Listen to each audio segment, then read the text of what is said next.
même pour des personnes qui ne croient pas, qui suivent même pas Dieu, même pour des films comme ça dans le monde du cinéma, qui sortent un film où est-ce que la femme se retrouve à un point dans sa vie où elle se cherche elle-même, elle se rend compte qu'il y a quelque chose qui ne fonctionne pas, j'ai jamais pris le temps de me connaître personnellement, de penser à moi. Ben c'est drôle, elle se tourne vers la spiritualité, elle se tourne vers, tu sais, puis elle se tourne pas vers Dieu, c'est même pas mais on voit qu'elle se tourne vers la spiritualité, puis je trouvais ça intéressant parce que, justement, j'ai développé ma prédication là-dessus. Donc, comment je l'ai appelé? Mange, prie, aime et ne crains rien. Chez mes parents, on a un gros arbre en arrière, où, quand j'étais enfant, ma soeur et moi, on montait dedans, on s'amusait un peu là-dedans. Puis, un jour, comme ça, j'ai voulu redescendre et je me suis coincée le genou exactement dans la fente qui est ici. Moi, je me dis que l'arbre a dû changer avec le temps parce que je ne comprends pas que mon genou est rentré là. Mais d'une façon, disons, je me suis retrouvée coincée. Puis, je me suis mis à paniquer, comprenez-vous bien. Puis bon, vous savez à quel point je suis émotive. Et donc, enfant, c'était pas beau à voir. Donc là, je me mets à pleurer, à paniquer et tout. Je fais tous les temps. Et puis, je dis à ma soeur, va chercher maman. Elle s'en va à part, elle va chercher ma mère. Ma mère arrive en courant, OK. Bon, qu'est-ce qu'on fait? On essaie de déprendre de là. Kevin, ou Josué, je me souviens plus. Elle appelle mon frère. Mon frère arrive en courant, vient m'aider, essaye de m'aider. Mais moi, je panique. Puis je me débat. Non. Puis plus il essaie de me sortir, puis plus j'ai peur, puis plus mon genou s'enfonce dans la craque parce que je me laisse pas aider. Et puis là, c'est à ce moment-là que ma mère, elle me regarde en plein les yeux avec toute son assurance qu'elle avait déjà à ce moment-là. Elle me regarde et elle me dit « Arrête d'avoir peur! On peut pas t'aider! » Et puis, cette histoire-là m'a fait penser que parfois dans nos vies, c'est pareil. On se laisse pas aider. On arrive dans toutes sortes de situations, on a des choix à faire, des décisions à prendre, puis on laisse pas Dieu nous aider. On prend pas Dieu, on prend pas la peine de juste se tourner vers Dieu, puis Dieu, j'ai besoin de toi, j'ai besoin de ton aide. Et on a peur de ne pas faire le bon choix. Donc, je sais pas ce que vous vivez présentement. Pour certains, ça va être des difficultés financières, des problèmes dans le couple, des problèmes avec les enfants, avec les proches. Ça peut être la routine, au travail, les collègues, à l'école, pour ceux qui sont à l'école dans mon cas, ou dans votre ministère, à l'église. C'est peut-être personnel, c'est peut-être quelque chose que vous vivez seul, que vous n'osez pas parler à personne, parce que justement, vous ne savez pas, vous ne voulez pas vous faire aider, donc vous restez dans votre optique que je vais m'en sortir tout seul. Mais ça vous pèse, puis ça vous garde loin de Dieu, puis ça vous fait peur. J'aimerais vous dire ce soir, il faut que je fasse attention au pas dire ce matin, je voudrais vous dire ce soir, Dieu est là, puis il vous dit, arrête d'avoir peur. Mange, prie, aime et ne crains rien.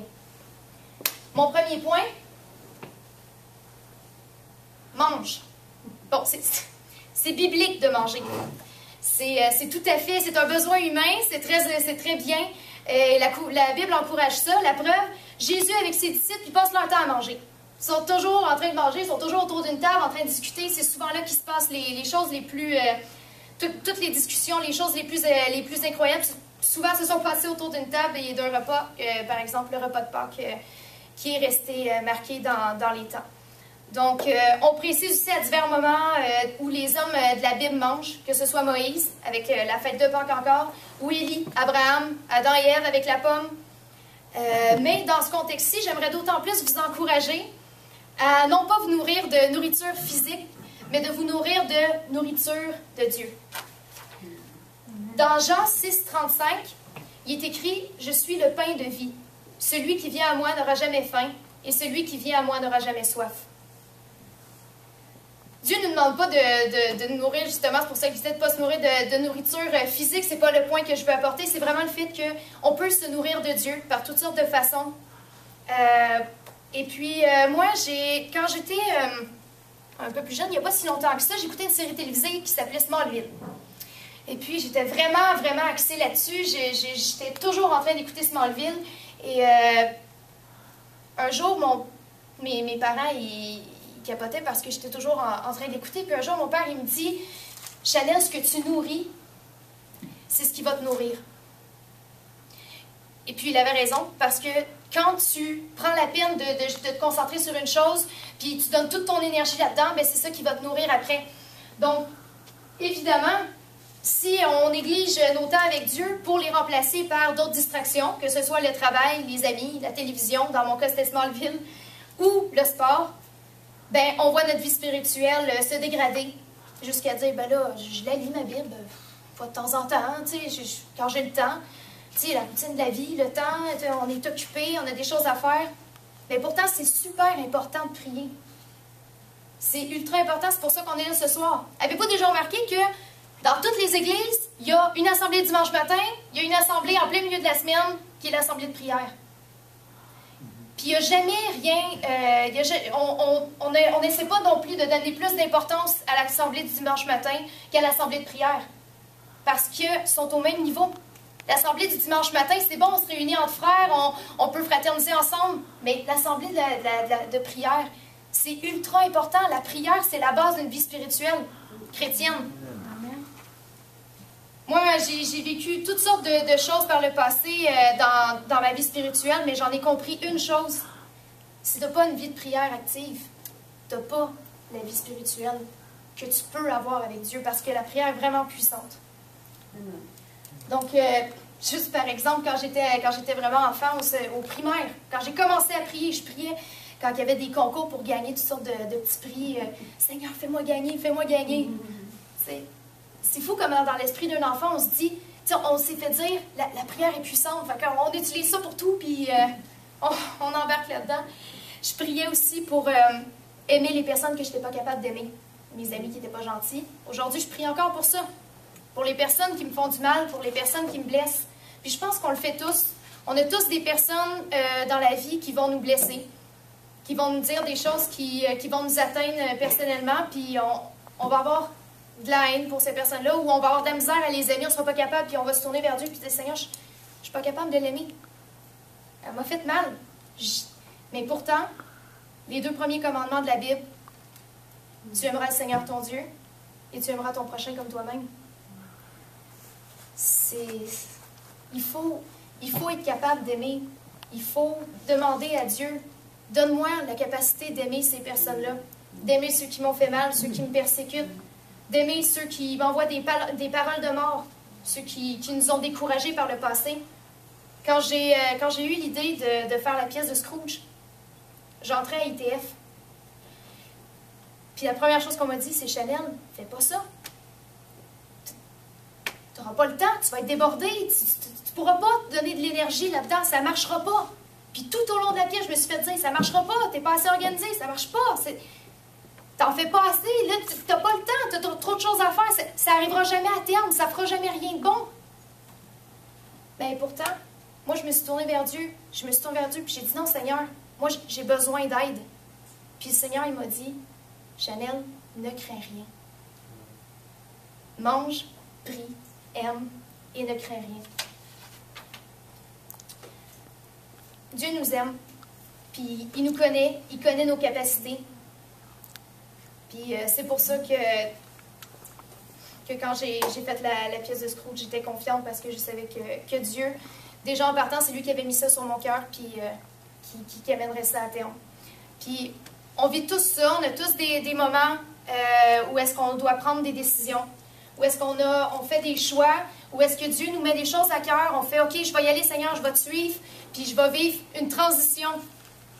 Je vais vivre un changement dans ma vie, je vais faire le pas. » Puis il y a des difficultés qui arrivent.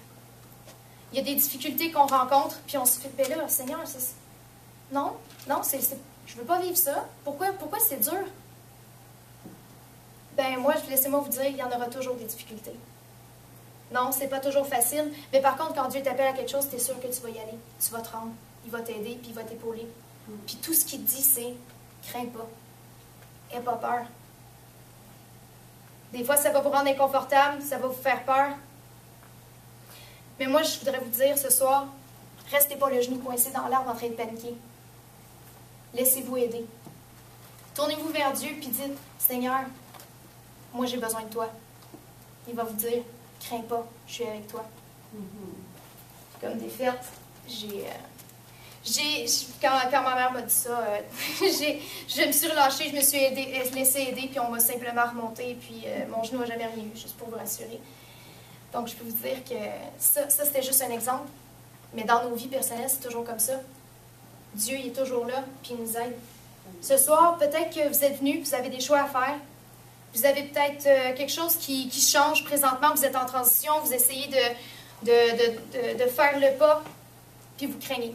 Il y a des choses qui vous arrêtent, qui font, ben, ça me rend pas confortable, je sais pas. Est-ce que je dois vraiment faire le pas, Seigneur? Est-ce que tu m'appelles vraiment à ça?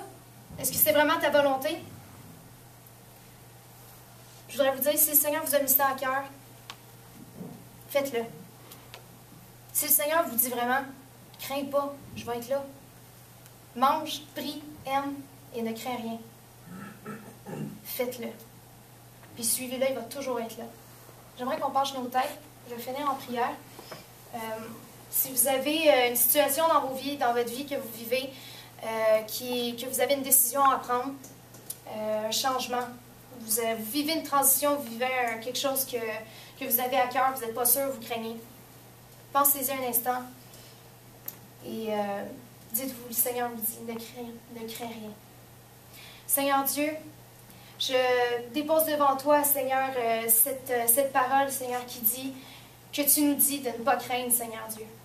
On a des décisions à prendre dans nos vies, Seigneur, on a des choix à faire, des choix qui nous amènent à un autre niveau, Seigneur Dieu. Je te prie que ce choix puisse être fait selon ta volonté, Seigneur, et que tu puisses répondre aux besoins. Amen.